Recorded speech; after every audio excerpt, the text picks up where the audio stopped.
Alors, comment vous trouvez l'organisation de la CAN de cette année?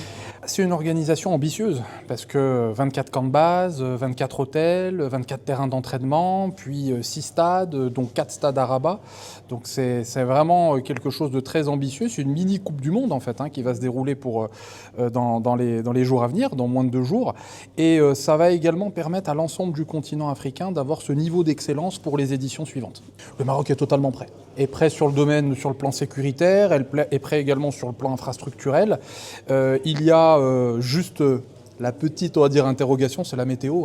Bien évidemment, au Maroc, on est un petit peu sujet à cela dans la période hivernale, mais espérons que cela n'entachera pas, bien évidemment, la fête africaine qui sera là, parce que ça va être aussi une CAN particulière, parce que ça sera aussi la Coupe d'Afrique de la diaspora, parce qu'il y aura énormément de diaspora africaine qui va venir sur le territoire marocain, via la proximité, en fait, via également la multiplicité des vols qu'il y a entre le Maroc et le continent européen. Le Maroc et bien évidemment le Sénégal aussi, et puis le Sénégal jouera à domicile également. En plus à Tanger, je suis tangérois d'origine, donc je sais qu'ils vont être soutenus de la première à la dernière minute.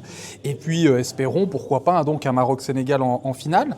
Mais Inch'Allah, c'est ce qu'on espère, parce que ça serait vraiment un beau symbole en plus pour les 60 ans de collaboration et de partenariat entre les deux pays.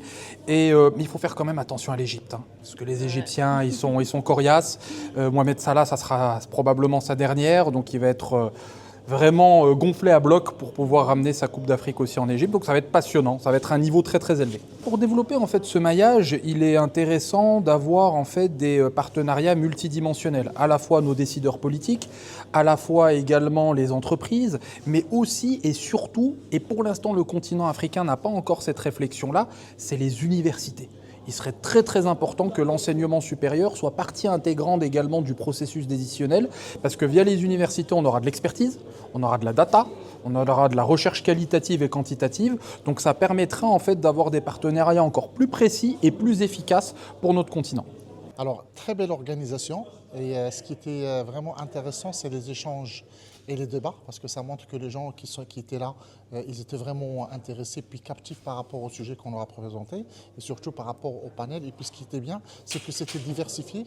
Sur les 4 panels, on avait un peu le sport, on avait l'immobilier. Donc c'est vraiment, pour moi, c'est une très très belle réussite et une vraie réflexion dans la conception du projet. L'organisation, la préparation, on voit bien qu'il y a un engouement. Avec ce qui s'est passé avec le Maroc ces derniers temps où il y a des super résultats. Et puis aussi le côté politique, parce que ça c'est très très important, parce qu'on est un petit peu pour faire fédérer aussi tous nos confrères et tous nos amis africains. On sait que le Maroc il accueille maintenant pas mal de matchs amicaux aussi des autres nations. Et puis on va dire ça sera un petit peu la locomotive. Là ça sera vraiment, d'ailleurs les slogans c'est pas le Maroc, c'est l'Afrique en marche, c'est la fête en Afrique. Et puis la dernière chose, j'insiste aussi parce qu'il y a beaucoup d'étudiants d'origine africaine qui sont au Maroc et ça c'est important aussi de voir ce milieu-là s'associer à cette belle fête. Il y a une grosse pression pour le Maroc, il y a une grosse pression et moi ça me fait peur. Parce que les médias, ils mettent beaucoup de pression, surtout on a des résultats chez les jeunes.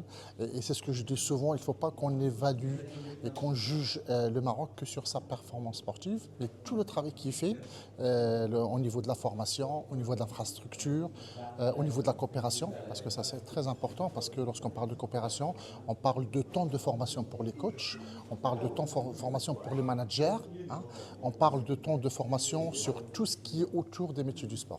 La logique fait qu'on doit gagner la logique par rapport à le parcours du Maroc. La réalité est autrement. Le championnat africain, la CAN, c'est autre chose. Il n'y a aucune équipe qui était donnée favorite qui avait gagné. Ce n'est pas comme en Europe. Et on sait très bien que le jeu africain, il est très très très difficile. On a beaucoup de joueurs qui jouent à l'étranger, donc qui sont plus habitués par un jeu européen, un jeu occidental. Et on va voir 24, 23 adversaires. Tout le monde va vouloir battre le Maroc. Donc, moi je dis ça va être très très très difficile. Moi j'interviens beaucoup à l'université, j'interviens beaucoup avec les jeunes.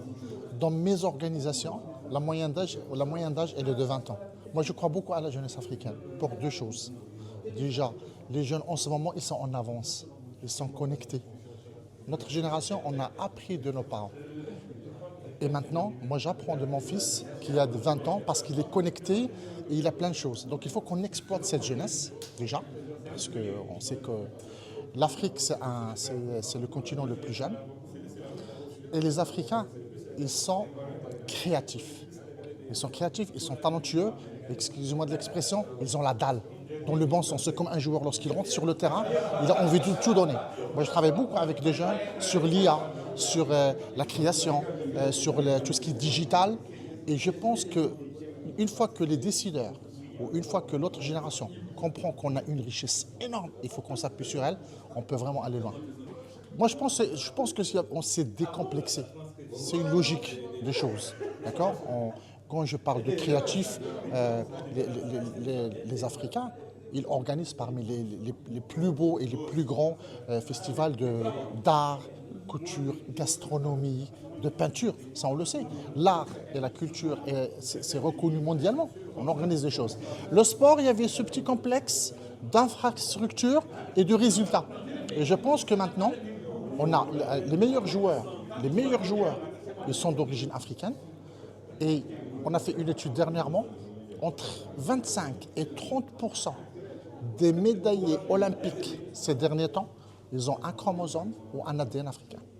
Donc je suis tombé amoureux de l'Afrique et donc j'ai consacré dans ma vie 40% du temps de faire des projets solidaires et associatifs et ça me permet de découvrir l'Afrique.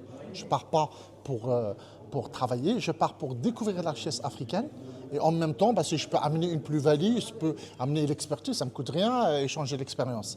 Et je suis tombé sur des personnes passionnées qui organisent le marathon de Dakar qui va se dérouler le 15 février et j'ai senti une passion. C'est des anciens coureurs qui voulaient faire les choses et j'essaie de faire de la promotion au Maroc. D'ailleurs, on va faire la promotion. On a une course le 28 décembre à Rabat. Donc, on va faire la promotion. Ils sont partenaires. Bien sûr, pendant la CAN. Et aussi au niveau Europe, parce que je dis souvent à mes amis occidentaux, vous avez fait le marathon de Berlin, vous avez fait New York. Est-ce que vous avez fait le marathon de Dakar? Et comme on sait que le Sénégal, c'est quand même un pays au niveau touristique. En plus, c'est à Sali. Donc lorsque je dis, vous allez voir à Sali, et dès qu'ils ouvrent, ils vont voir les photos, ah oui, on a envie d'y aller. Donc ça sera bien sûr un marathon dans la promotion du territoire.